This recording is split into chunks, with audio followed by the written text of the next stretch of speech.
Summer holidays வந்தாச்சு நம்ம GT Holidays வந்தாச்சு. GT Holidays, South India's #1 travel brand. மார்க்கெட்லயே கம்மி சேதாரத்துல இன்னும் 1% தள்ளுபடி கொடுப்போம். ஓகே, வைரநக கேரட்டுக்கு 5000 தள்ளுபடி கொடுப்போம். தள்ளுபடி திருவிழா. குறைந்த விலை நிறைந்த தரம், தங்கள் தேவைகள் அனைத்தும் ஒரே இடத்தில். ஜெயச்சந்திரன். நக்கீரன் நேயர்களுக்கு வணக்கம். தேசிய கல்விக் கொள்கையை ஏற்றால்தான் தமிழகத்திற்கு ஒருங்கிணைந்த கல்வி திட்டத்திற்கான நிதி வழங்கப்படும் என மத்திய அமைச்சர் தர்மேந்திர பிரதான் கூறியிருப்பது தமிழகத்தில் பெரும் எதிர்ப்புகளை ஏற்படுத்தி இருக்கிறது. திமுக மற்றும் கூட்டணி கட்சிகள் நேற்று ஆர்ப்பாட்டத்தையும் நடத்தியிருக்கிறது. இது தொடர்பாக நம்மிடம் கருத்துக்களை பகிர்ந்து கொள்ள இணைந்திருக்கிறார் கல்வியாளர் முனைவர் ராமசுப்ரமணியம் அவர்கள். வணக்கம் சார். வணக்கம் மிஸ்டர் ராஜவேல். தேசிய கல்விக் கொள்கையை ஏற்றால் தான் ஒருங்கிணைந்த கல்விக்கான நிதி தமிழகத்துக்கு அளிக்கப்படும் அப்படின்னு மத்திய மந்திரி சொன்னதிலிருந்து தமிழகத்தில் ஒரு பெரும் எதிர்ப்பு கிளம்பி இருக்கிறது. திமுக மற்றும் திமுக கூட்டணி கட்சிகள் அதன் தலைவர்கள் நேற்று ஆர்ப்பாட்டம் நடத்தியிருக்கிறாங்க. அது எப்படி பார்க்குறீங்க? ஆனால் இதை பாஜக எதிர்க்குது. இங்கே தமிழகத்தில் உள்ளவங்க எதிர்த்து கருத்து தெரிவிச்சிருக்கிறாங்க. இந்த விஷயத்துல ஏன்னா இது ஹிந்தி சம்பந்தப்பட்ட சமாச்சாரமா இருக்கிறதுனால ஒரு சில விஷயங்கள் நான் முதல்ல பதிவு பண்ண விரும்புகின்றேன். இதை நான் பலமுறை பல வருஷங்களாக பேசிக் கொண்டிருப்பது. பட் அதை நான் even at the cost of repetition அதை நான் மென்ஷன் பண்ணணும்னு நினைக்கிறேன். என்னன்னா, நான் 1965 ஆன்டி ஹிந்தி எஜுகேஷன், ஹிந்தி எதிர்ப்பு போராட்டத்துல கலந்து கொண்டவன். அப்பெல்லாம் இந்த நிறைய இப்ப நீங்க சொல்றாப்புல இந்த ஊர்வலம் அதெல்லாம் நடக்கும். அந்த சமயத்துல படையெடுத்த இந்தி ஏற்கம் அடையறல நாம், உடல் மண்ணுக்கு உயிர் தமிழுக்கு அப்படிங்கிற கோஷங்களை எல்லாம் நாங்கள் எழுப்பி கொண்டிருந்தோம். நான் சிதம்பரத்துல அண்ணாமலை யூனிவர்சிட்டியில படித்தவன். அப்ப திரு ராஜேந்திரன் அவர்கள் முதல் முறையாக அவர் இந்த ஆன்டி இண்டி எஜுகேஷன்ல கலந்து கொண்டு அவர் சுடப்பட்டு செத்து போன முதல் ஆன்டி இண்டி எஜுகேஷன் இறந்து போன மனிதர் அவர். அவருக்கு இன்னும் அண்ணாமலை யூனிவர்சிட்டியில ஒரு சிலையானது இருக்கின்றது. ஆகவே இது ஒரு உணர்ச்சிகரமான ஒரு விஷயம். இது தமிழ்நாட்டுல ஒரு உணர்ச்சி பூர்வமான விஷயமாக நாம் பார்த்து கொண்டிருக்கின்றோம். ஆகவே ஹிந்தியை திணிப்பது, அதாவது சமக்ர சிக்ஷா அபியான் அப்படிங்கிறதுக்கு மூலமாக இந்த பிஎம்ஸ்ரீ ஸ்கூல்ஸ் அப்படிங்கிற அந்த ஸ்கூல்ஸுகளுக்கு நீங்க அக்செப்ட் பண்ணிட்டே ஆகணும். அதை நீங்க அக்செப்ட் பண்ணிட்டா, அதாவது அது அக்செப்ட் பண்றங்கிற பட்சத்துல நீங்க 3 மொழி ஹிந்தி அப்படிங்கறத நாம ஏற்றுக்கொள்ள வேண்டும் என்று நம்ம கையை பிடிச்சு முருகுறாங்க அந்த மத்திய அரசு. இது இயற்கை இயலாத ஒன்று. அதே போல நேஷனல் எஜுகேஷன் பாலிசி அப்படிங்கறதுல மும்மொழி கொள்கை அப்படிங்கறத அவங்க சொல்லிட்டு இருக்காங்க. மும்மொழி கொள்கை முடியாதுன்னு சொல்லிட்டு நாம ரொம்ப காலமா சொல்லி கொண்டு 2 மொழி இருக்கிறதுனால தமிழ்நாடு எந்த விதத்துல கெட்டு போச்சு? எந்த வித இன்ஃபேக்ட் மற்ற ஸ்டேட்டை விட நாம பல மடங்கு மிக சிறப்பாக செயல்பட்டு கொண்டிருக்கின்றோம். கல்வியாக இருக்கட்டும், பொருளாதாரமாக இருக்கட்டும், எக்ஸ்போர்ட்ஸாக இருக்கட்டும், வெளிநாட்டிலே வாழ்கின்ற நல்ல பொசிஷன் இருக்கக்கூடியவர்களாக இருக்கட்டும், எந்த இடத்தினாலும் தமிழர்கள் கோலோச்சுகின்றார்கள் என்பதுல ஒன்றும் சந்தேகமே கிடையாது. அடுத்தது பார்த்தீங்கன்னா, இந்த இதை கொடுத்தா தான் நீங்க இந்த பிஎம்சி அல்லது இந்த நேஷனல் எஜுகேஷன் பாலிசி நீங்க அதை ஒத்துக்கலைன்னா, அந்த மிஸ்டர் பிரதான் அவர் சொல்றார், மினிஸ்டர் நீங்க அதுல கையெழுத்து போடலைன்னா உங்களுக்கு நான் பணம் கொடுக்க மாட்டேன். பிஎம்சி பண்ணக்காக இருக்கக்கூடிய அதாவது சமக்ர சிக்ஷா அபியான் அப்படிங்கிற அந்த திட்டத்தின் கீழே பணம் கொடுக்க மாட்டேன் அப்படின்னு சொல்லுவாரு. அது எவ்வளவு கொடுக்கணும்? கிட்டத்தட்ட 2400 கோடிக்கு மேல கொடுக்கணும். இந்த வருஷத்துக்கு 2152 கோடி. போன வருஷம் லாஸ்ட் இன்ஸ்டால்மெண்ட் ஒரு 252 கோடி அனுபவம். மொத்தமா சேர்த்தா நீங்க 2400 கோடி ரூபாய்கள் வரணும். அதை கொடுக்க மாட்டேன் அப்படின்னு சொல்றதுங்கிறது மிக அநியாயமானது. சர்வ சிக்ஷா அபியான் அப்படின்னா என்ன அர்த்தம்? அனைவருக்கும் கல்வி. அதன்படியாக நமக்கு இப்ப இது வரைக்கும் பணம் எல்லாம் ஒழுங்கா தான் வந்துட்டு இருந்தது. அதை சமக்ர சிக்ஷா அபியான் சொல்லிட்டு இந்த பிஎம்சி ஸ்கூல்ஸுங்கிறத மாதிரி அதுல கொண்டு நீங்க இதை ஏற்றுக்கொண்டால்தான் உங்களுக்கு பணம் அப்படின்னு பேசுறாங்க. இன்னொரு முக்கியமான விஷயம், வடநாட்டுக்காரர்கள் பேசுவது என்னன்னா, நம்ம தமிழ்நாட்டில் இருக்கக்கூடிய பாஜக காரர்கள், பாஜக ஆதரவாக பேசுகின்றவர்கள் எல்லாருன்னா, ஆமா நீங்க தமிழ்நாட்டிலேயே தான் முன்னாடி இருந்த சீஃப் செக்ரட்டரி தான் கையெழுத்து போட்டு கொடுத்துருக்காரு, லெட்டரை அனுப்பிச்சிருக்காரு. 2024 மார்ச் மாசம் 22ஆம் தேதி கையெழுத்து போட்டு அனுப்பிச்சிருக்காரு. அதை நாங்க இதுக்கு ஒத்துக்கொள்ளும் MOU நாங்க சைன் பண்ணுவோம் அப்படின்னு சொல்லிட்டு சொல்றாங்க. அந்த லெட்டரை ஒழுங்கா படிக்கவும் தெரியாது, ஒன்றும் தெரியாது. இந்த லெட்டர்ல என்ன இருக்கு? நாங்க எங்க எஜுகேஷன் செக்ரட்டரி வைத்துக்கொண்டு ஒரு கமிட்டி ஒன்று ஃபார்ம் பண்ணுவோம். அந்த கமிட்டியில இதை பத்தி முடிவெடுக்கப்படும். முடிவெடுத்தபடி அதன் சரியாக இருக்கும் பட்சத்துல MOU சைன் பண்ணப்படும். அப்ப அந்த education secretary committee it has rejected the proposal. அதனால MOU போடல. ஆகவே அதை நான் நீங்க அப்பயே ஊத்துட்டேன்னு சொல்லி பொய் சொல்லிட்டு அலையிறாங்க எல்லாரும். கிறுக்கு பயல்கள் எல்லாருக்கும் அவங்க எல்லாம் நினைச்சிட்டு இருக்காங்க. இது இயற்கை இயலாத ஒன்று. நமக்கு இப்ப இன்னும் சில விஷயங்கள் நான் சொல்ல விரும்புறேன். தமிழ்நாட்டுல எவ்வளவு ஏதோ ஏராளமான CBSE ஸ்கூல் இருப்பதாகவும் ஏராளமான மாணவர்கள் 3 மொழியில படிப்பதாகவும் திரு நிறைய கதையெல்லாம் விட்டுட்டு இருக்காரு. அவர் வந்து மடன்னு நிறைய போய் சொல்லுவார். அவர் 30 லட்சம் மாணவர்கள் எக்ஸாக்ட்லி அவருக்கு அது மடன்னு பேசிட்டான்னா கேட்கறவனுக்கு எல்லாம் அப்படியே பிரமிச்சாய், ஓ என்ன இவ்வளவு புள்ளி உரத்தோட பேசுறேன், வெறும் புருடா விட்டுன்னு உட்காந்துருக்காரு. தமிழ்நாட்டுல 50,000க்கு மேற்பட்ட பள்ளிக்கூடங்கள் இருக்கின்றன. அதுல தனியார் பள்ளிக்கூடங்கள் 12,000க்கு மேல இருக்கு. சரி, இப்ப CBSE ஸ்கூல்ஸ் அப்படின்னு எடுத்துட்டீங்கன்னா 2,000க்கு குறைவா தான் இருக்கு. அப்ப நீங்க இந்த CBSE ஸ்கூல்ல படிக்கக்கூடிய மாணவருடைய எண்ணிக்கைன்னு பாத்தீங்கன்னா ஒரு 3.5% அவ்வளவுதான் இருக்கு. சோ 96% ஸ்டேட் சிலபஸ்ல இருக்கக்கூடிய பசங்க, அவங்களுக்கு 2 மொழி கொள்கை, அதாவது தமிழும் ஆங்கிலமும் தான். ஆகவே அப்படி இருக்கும் பொழுது 30 லட்சம் எங்க இதெல்லாம் கிடுகிடுன்னு பேசினா எல்லாம் நம்ம கேட்கறவங்க எல்லாம் கிறுக்கு பையன் நினைச்சிட்டு இருக்காரு அவரு. அது பொய் சொல்றதுல அவரை மாதிரி 2 பேர் நம்ம தமிழ்நாட்டுல பாக்குறோம். ஒண்ணு இந்த இவர்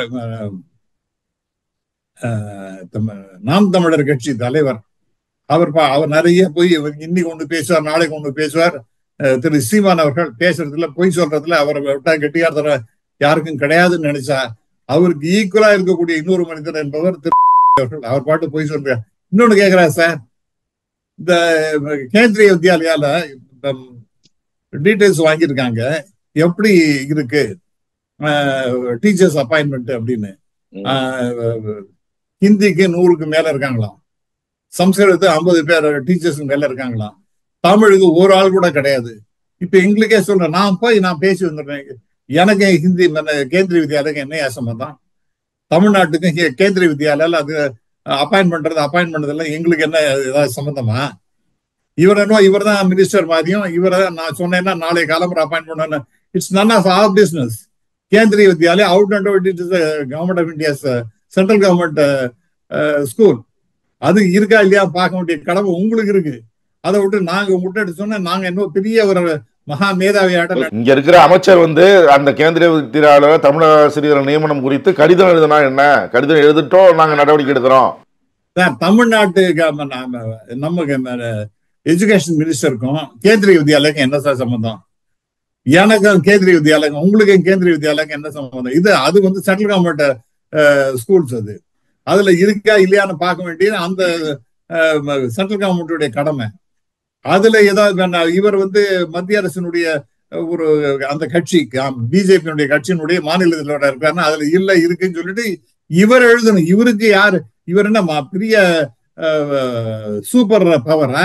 இவருக்கு எழுதி அதுக்கெல்லாம் நீங்க அப்பாயிண்ட் பண்ணுங்க அப்படின்னு சொல்றதுக்கு நான் என்னத்தையா சொன்னோம்? அதுல இல்லைன்னா it is your business to appoint or not appoint. It's none of our business. சும்மா ஏதோ பேசிட்டு இருக்காரு, யாரையும் அலைய வேண்டியது. ஆகவே இது ரொம்ப டேஞ்சரஸான சிச்சுவேஷன் போயிட்டு இருக்கு தமிழ்நாட்டுல. இது இயற்கை இயலாத ஒன்று. இது நம்ம சிஎம் சொன்னது போல, சீஃப் மினிஸ்டர் சொன்னது போல பிளாக்மெயில் பண்ணி நான் கொடுக்க மாட்டேன். எப்படி கொடுக்க மாட்டேங்கிற? என்னட்டேந்து நீ எஜுகேஷன் செஸ் நான் வாங்குறல்ல, தமிழ்நாட்டில் இருக்கக்கூடிய மக்கள் எல்லாரும் எஜுகேஷன் செஸ் பே பண்றாங்கல்ல, அப்ப நீ அதை கொடுக்க மாட்டேன்னு சொல்றது உனக்கு என்ன ரைட் இருக்கு? What right you have to stop the payment to Tamil Nadu? இதெல்லாம் கேள்வி கேட்டா உங்களுக்கு கொதிக்கிறது. என்னடா தமிழ்நாட்டில் இருக்கிறவங்களே இப்படி எல்லாம் பேசுறாங்க. அப்படிதான் பேசுவாங்க. தமிழ்நாட்டை நின்று போற நீ 3வது இல்ல. நான் உடனே கேட்கிறேன் சார், நீங்க எல்லாம் இந்த நியூ எஜுகேஷன் பாலிசி எல்லாம் தயார் பண்ணது நாங்க வெளிநாடுகள்லாம் போனோம், அதை பார்த்தோம் இதை பார்த்தோம்லாம் கதை சொல்றாங்கல்ல, ரைட்டா? நான் கேட்கிறேன், இது எல்லாரும் ரெஃபர் பண்றது என்னன்னு அமெரிக்காவை தான். அமெரிக்கால 2 லாங்குவேஜ் தான் சார். ஒண்ணு இங்கிலீஷ் இருக்கும், இன்னொன்னு ஸ்பானிஷ் இருக்கும், அல்லது பிரெஞ்சு இருக்கும். ஏதோ ஒண்ணு எடுத்துக்கலாம், இன்னொரு வேற ஏதோ ஒரு லாங்குவேஜ் எடுத்துக்கலாம். மூணாவது நீங்களே ஆப்ஷன்ல படிக்கலாம். இங்க தமிழ்நாட்டுல ஆப்ஷன் இருக்குன்னா இருக்கு, வேணும்னா படிக்கலாம், வேண்டாம்னா விட்டுட்டு போகலாம். உதாரணமாக ஹிந்தி படிக்கணும்னு ஆசைப்பட்டீங்களா, நம்ம ஹிந்தி பிரச்சார சபா அதுல வருஷத்துக்கு 5,90,000 பேர் படிக்கிறாங்க. 5,90,000 பேர் சார், 1 2 இல்ல. அப்படி இருக்கும்பொழுது அவங்களை யார் தடுத்தாங்களா? இங்கெல்லாம் படிக்கக்கூடாதுன்னு சொன்னாங்களா? ஏன் இதே தமிழ்நாட்டுல பிரெஞ்சு படிக்கிறவங்க ஸ்டூடெண்ட்ஸ் கிடையாதா? இங்கே ஜெர்மன் லாங்குவேஜ் படிக்கிறவங்க கிடையாதா? ஜப்பானீஸ் லாங்குவேஜ் படிக்கிறவங்க தெரிஞ்சவங்க கிடையாதா இங்கேயே படிச்சுட்டு? ஆக எதையாவது ஒண்ணு பேசி இதுல டிஃப்ளெக்ட் பண்றதுங்கிறதுல கொஞ்சம் கூட நியாயமற்றது. இது உணர்ச்சிகரமான ஒரு விஷயமாக இருக்குது. இதுக்கு நாங்க அரசு பள்ளியில படிக்கிற மாணவர்களை தனியார் பள்ளிக்கு அனுப்பணும் அப்படிங்கிறதுக்காக தான் இந்த மாதிரி எல்லாம் திமுக பண்ணுதுங்கிறாங்க. முட்டாள்தனமா பேசிட்டு இருக்காரு சார் அவர். நான் கேட்கிறேன், இப்ப 96% 96% அதெல்லாம் கவர்மெண்ட் பிரைவேட் ஸ்கூல் ரெண்டுத்துலயும் தான் இருக்கு. இங்க அனுப்புறதுக்காக என்ன அர்த்தம்? அப்ப தனியார் பள்ளியில இருக்கா? தமிழ்நாட்டில் இருக்கக்கூடிய மெட்ரிக் ஸ்கூல்ஸ் அதுல ஸ்டேட் சிலபஸ் தான். அதே மாதிரி கவர்மெண்ட் ஸ்கூல்ஸ் அதுவும் ஸ்டேட் சிலபஸ் தான். எல்லாம் ஒரே சிலபஸ் தான். எல்லாத்துலயும் 2 மொழி தான் சார் இருக்கு. அப்படி உங்களுக்கு வேணும்னு சொன்னா, இப்ப ஃபார் எக்ஸாம்பிள் ஹொசூர் சைட்ல போறோம், அங்க கன்னடா 2வது லாங்குவேஜ் வேணும், ஏன்னா எங்களுக்கு மதர் டங்கே அதுதான் அப்படிங்கிற மாதிரி கேட்டா அங்க எக்ஸப்ஷன்ஸ் ஆர் அலவுட். அதே போல கன்னியாகுமரியில மலையாளம் எங்களுக்கு என்ன அதுதான் எங்களுடைய லாங்குவேஜ் மதர் டங் அப்படின்னா அதுக்கெல்லாம் பர்மிஷன் அப்பப்ப வேணுங்கிறவங்களும் கொடுத்துதான் இருக்காங்க. ஆனால் இதை 3 லாங்குவேஜா கொண்டு வரணும், கம்பல்சரியா கொண்டு வரணுங்கிறது இது மற்றவர்கள் இது இன்னொரு பியூட்டி பாருங்களேன். எல்லாரும் நீங்க மத்த ஸ்டேட் எல்லாம் ஒத்துட்டாங்க, உங்களுக்கு நீங்க மட்டும் ஏன் பண்ணல அப்படின்னா உங்களுக்கு ஞாபகம் இருக்கும் என்னன்னா, இந்த வீரபாண்டிய கட்டபொம்மன்ல ஒரு வசனம் வரும். ஜாக்சன் துறை கேட்பார் வீரபாண்டிய கட்டபொம்மன், எல்லோரும் பணிந்த பின்பு நீ மட்டும் பணியாதிருப்பது உனக்கு என்ன லாபமா அப்படின்னு கேட்பார். அதுக்கு இவர் பதில் சொல்ல வீரபாண்டிய கட்டபொம்மன் சொல்லுவாரு, எல்லோரும் பணிந்த பின்பு நான் ஒருவன் மட்டும் பணியாதிருப்பது உனக்கு என்ன நஷ்டமா அப்படின்னு கேட்பார். அது மாதிரி உனக்கு என்ன நஷ்டம், உனக்கு என்ன நஷ்டம்? இன்னும் சொல்ல போனால் ஒரு 10-15 வருஷத்துக்கு முன்னாடி சுவாமிநாதன் அங்கலேஷ் ஐயர் அப்படிங்கிறவர் ஒரு he is a brilliant economist. அவர் Times of India, Economic Times இதெல்லாம் தொடர்ந்து எழுதக்கூடியவர். பொருளாதாரம், பாலிடிக்ஸ், ஜெனரல் இஷ்யூஸ் எல்லாத்தையும் பத்தி எழுதுவார். அவர் அதில் எழுதியிருக்கின்றார் என்னன்னா, தமிழ்நாட்டுல மிகப்பெரிய சாதனைக்கு காரணமானவர் அண்ணாதுரை. ஏன்னா அண்ணாதுரை தான் இந்த 2 மொழி அப்படிங்கிறத ரொம்ப தெளிவாக உறுதியாக இருந்தவர். அப்படி இருந்தவர் ஆங்கிலத்தையும் தமிழையும் படிக்கலாம் அப்படிங்கிற மாதிரி சொன்னதுனால ஆங்கிலத்தை நல்ல புலமை பெற்றவர்கள் தமிழ்நாட்டில் இருந்து விட்டார்கள். அதனால அவர்கள் இந்தியா முழுக்கலும் போய் மிக சிறப்பான செயல்பாடுகளை செய்து கொண்டிருக்கின்றார்கள். வெளிநாடுகள்ல மிக மிக உன்னத நிலையில இருப்பதற்கு காரணம் அவங்களுடைய ஆங்கில புலமை. ஆகவே ஆங்கிலத்துக்கு மிக முக்கியத்துவம் கொடுத்த திரு அண்ணாதுரை அவர்களுடைய தீர்க்க தரிசனத்தை நாம் பாராட்ட வேண்டும். அதை மற்ற மாநிலங்களும் அதனுடைய அந்த அந்த வல்லமையை புரிந்து கொள்ள வேண்டும் அப்படின்னு எழுதியிருக்காரு சார். இதெல்லாம் யார் சொல்றது? இதெல்லாம் ஒண்ணும் எதுவுமே தெரியாத முரட்டுத்தனமா பேசின அவங்க என்ன பண்றாங்கன்னா, இப்ப வீடு வீடா போவாங்களாம். மார்ச் 1ஆம் தேதியிலிருந்து இந்த புதிய தேசிய கல்விக் கொள்கை குறித்து வீடு வீடா ஒவ்வொரு வீட்லயும் போய் நாங்க கையெழுத்து இயக்கம் நடத்த போறோம், அதை ஜனாதிபதிக்கு கொடுக்க போறோம் அப்படின்லாம் சொல்றாரு மாநில தலைவர். சார் இங்க இங்க இங்க இந்த கவர்மெண்ட் என்ன டிசிஷன் எடுக்கிறது அதுதான் sir, that is the will of the state sir. 2வது பாயிண்ட், இவங்க இந்த மாதிரிலாம் போயிட்டோம்னா அவங்க சும்மா இருப்பாங்களா? இது வீடு விட போறாங்கன்னா அவங்க இதனுடைய கஷ்டங்கள்லாம், கவலைகள், துன்பங்கள், துயரங்கள் இதெல்லாம் எடுத்து தமிழ்நாடு அரசு மத்திய பொதுமக்கள் எல்லாம் பேசுறாங்களே சார். இப்ப நான் எந்த கட்சியும் கிடையாது சார், நான் ஏன் அப்படி பேசுறேன்? இன்னும் சொல்ல போனா, நான் அண்ணாமலை படிக்கும் பொழுது, என்னை பிகாம் படிக்கும் பொழுது 2வது லாங்குவேஜ் என்பது எனக்கு அங்கே 2வது லாங்குவேஜ்ங்கிறது ஹிந்தி. அதனால அதை நான் வேற வழி கிடையாது, நான் அது பாஸ் பண்ணாதான் பிகாம் டிகிரியே கிடைக்கும். அது மாதிரி நெசசிட்டி இருந்ததுன்னா அவன் படிச்சுட்டு போறான், நெசசிட்டி இருந்தாருன்னா படிச்சுட்டு போறான் சார். இது தேவையா இருந்ததுன்னா ஏன் பண்ண மாட்டானே? இப்ப நேற்றுக்கு உங்க தமிழ் இசை அந்த அம்மா ஒரு டிவி டிபேட்ல சொன்னாங்க, எனக்கு தெலுங்கு தெரியும், நான் தெலுங்குல தான் தெலுங்கானால பேசினேன்னு. அப்போ அவருக்கு முன்னாடி இங்க தெரியுமா?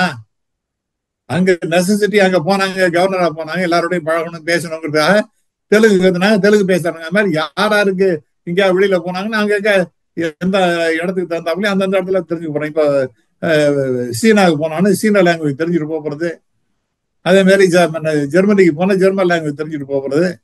ஜப்பானுக்கு போனா ஜப்பானீஸ் லாங்குவேஜ் தெரிஞ்சுட்டு போறது. எல்லாம் necessity is the mother of invention. ஆகவே அதெல்லாம் நிச்சயமா எல்லாம் நடந்ததா இருக்கு. அதுக்காக நீ கம்பல் பண்ணி நீ 3 லாங்குவேஜ படிக்கணும்னா who are you to say that? I am not interested. Sir நான் சொன்னேன் சார், டெவலப்டு கண்ட்ரிஸ் 2 தான் சார் இருக்கு. இவங்க கம்பல் பண்ணி நீங்க 3 கொண்டு வரேன்னு சொன்னா என்ன அர்த்தம்? மாணவர்களே விருப்பப்பட்டாலும் இவங்க அனுமதி கொடுக்க மாட்டேங்கிறாங்க, வேணும்னே பண்றாங்க. அது இந்தின்னு சொல்லி இந்தியை திணிக்காதேன்னு சொல்லி இவங்க வேணும்னே இந்த இந்திய கத்துக்கிறதா நுழைக்கிறதா அவங்க சொல்றாங்க. அட்டவணைப்படுத்தப்பட்ட மொழியில ஏதோ ஒன்று எடுத்துட்டு போறாப்புல, அவங்களுக்கு தேவை என்ன அதை எடுத்துக்கிட்டு போறாங்க. திராவிடம்னு கட்சி பேர்ல வச்சிருக்கீங்க, ஆனா திராவிட மொழிகளை கூட நீங்க அனுமதிக்க மாட்டேங்கிறீங்க அப்படிங்கிறாங்க பாஜகக்காரங்க. சார் அவங்க விடுங்க சார், அவங்க ஏடி போட்டியா பேசக்கூடிய ஆட்கள். அவங்க டெல்லியில சொல்றதை ஹிஸ் மாஸ்டர்ஸ் வாய்ஸ் இங்க உட்காந்து சொல்லிருக்கீங்க. இவ்வளவு அடிவாக போறாங்க சார், வீடு விடா போறேன்னு சொல்றாங்க பாருங்க. அதுக்கு வீட்டுல இருந்து எதிர்ப்பு 4 பேர் போடான்னு துரத்தி விட்டாங்கன்னா அப்ப பயந்து போய் ஓடி போவாங்க. அப்பதான் அதனுடைய வீரியம் புரியும். நானா கிளப்பி விடுறேன்னு அர்த்தம் கிடையாது. ஏன்னா மக்களுக்கு அந்த மாதிரி ஒரு எண்ணப்பாடு இருக்கு. ஏன்டா நீங்க வர, எங்களுக்கு 2 லாங்குவேஜ் போறோம்டா, நீ ஏன் இதெல்லாம் 3ஆவது லாங்குவேஜ் கத்துக்கணும், ஹிந்தி கத்துக்கணும், என்ன ஏன் கம்பல் பண்ற, போடான்னு அடிக்க ஆரம்பிச்சாருன்னா என்ன பண்ணுவாங்க அவங்க? இட் மே ஹேப்பன், யாருக்கு தெரியும்.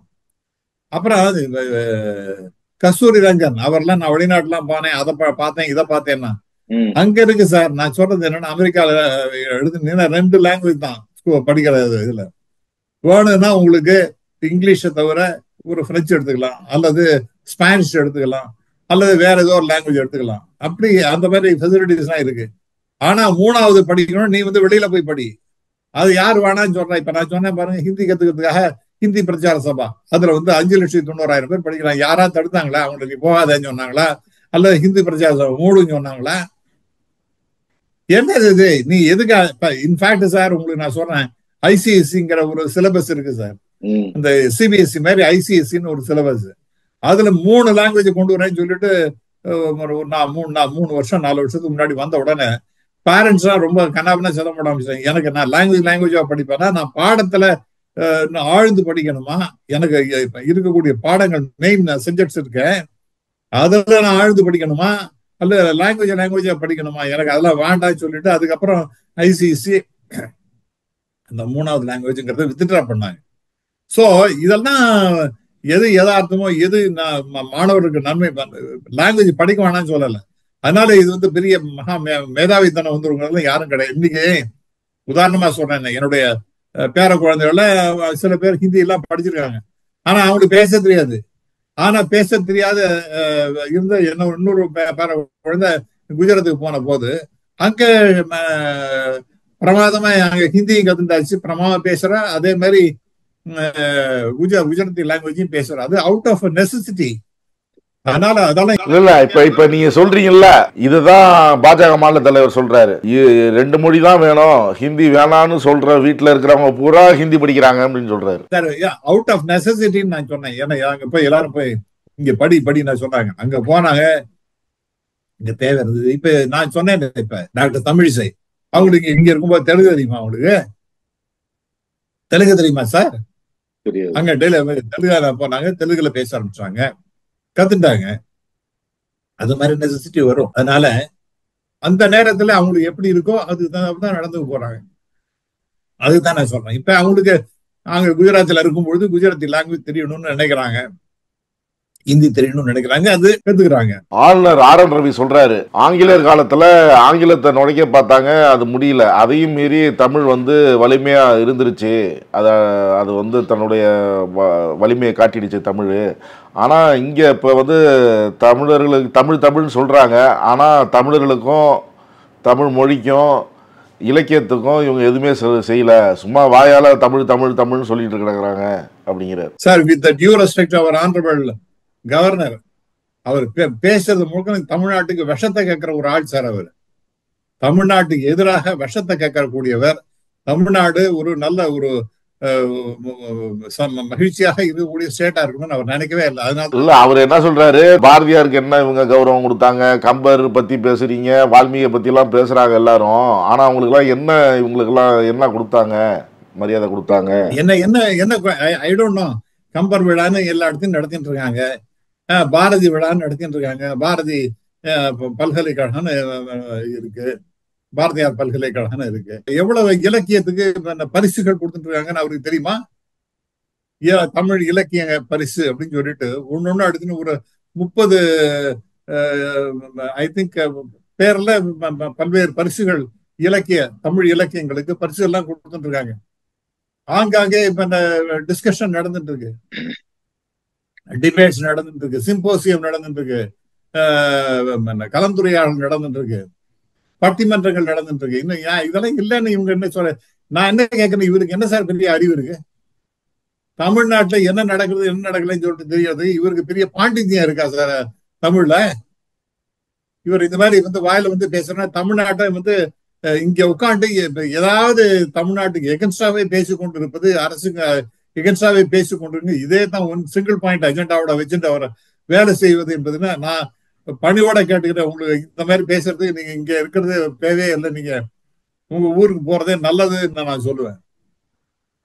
என்ன இது அநியாயமா இருக்கு? எப்ப பார்த்தாலும் ஏதாவது இங்க இந்த கருத்துல அந்த கருத்துல, அப்ப தமிழ்நாடு ரொம்ப பிரமாதமா இருக்குன்னு பல விஷயத்த சொல்றார். ஆனால் தமிழ்நாட்டை பத்தி தூஷணியா பேசுறது, ஐ திங்க் இது ரொம்ப அநியாயமா இருக்கு. இந்த மாதிரி ஒரு கவர்னர் நான் பார்த்ததே கிடையாது சார். தமிழ்நாட்டுக்கு துரோகம் செய்யக்கூடிய கவர்னராக நம்ம யாருமே இது மாதிரி பார்த்ததே கிடையாது. இப்ப அண்மையில வந்த செய்தி, இப்ப ஏற்கனவே தேசிய கல்விக் கொள்கை ஏற்றால்தான் ஒருங்கிணைந்த கல்வி நிதி கிடைக்கும் அப்படின்னு மத்திய மந்திரி சொன்னாரு, அது கொடுக்கல. இப்ப பேரிடர் நிவாரண நிதி 5 மாநிலங்களுக்கு கொடுக்கப்பட்டிருக்கு, இப்ப தமிழ்நாட்டுக்கு அது ஒதுக்கப்படல. கொடுக்க மாட்டாங்க சார் பேரிடர் நிதி. அது வேண்டும் என்று தமிழ்நாட்டை வஞ்சிக்கக்கூடிய அநியாயமான போக்கு நடந்து கொண்டிருக்கின்றது. தமிழ்நாட்டுக்கு எகன்ஸ்டாகவே ஒன்றிய அரசு நடந்து கொண்டிருக்கின்றது என்பது ரொம்ப அநியாயமானது. இது இதை எடுத்துங்க, ஷேரிங் ஆஃப் ரெவென்யூஸ். அது நமக்கு 29 பைசா தான் வருது. 1 ரூபா கொடுத்தா 29 பைசா தான் நமக்கு வருது. எந்த விதத்துல நியாயம்? எந்த விதத்துல நியாயம்? கேட்டா அவனுக்கு கொடுத்தேன் இவனுக்கு கொடுத்தேன், அவங்க எல்லாம் கூப்பிட வேண்டாமா? ஏன் என்னட்ட நீ இவ்வளவு பணத்தை வாங்கிட்டு 4 நல்லா இருக்கணும் மத்தவங்க நல்லா இருக்கணும்னு நினைச்சாதான் உன்னுடைய போக்கு நியாயமானதுன்னு சொல்ல முடியும். அது எல்லாமே இல்லவே இல்லையே. ஆகவே இது ஒரு இந்த மாதிரி ஒரு மாற்றந்தாய் மனப்பான்மையோடு மத்திய அரசு நடந்து கொண்டிருப்பது என்பது மிகவும் கண்டிக்கத்தக்கது. இது ரொம்ப டேஞ்சரஸான ஒரு போக்காக நான் பாக்குறேன்.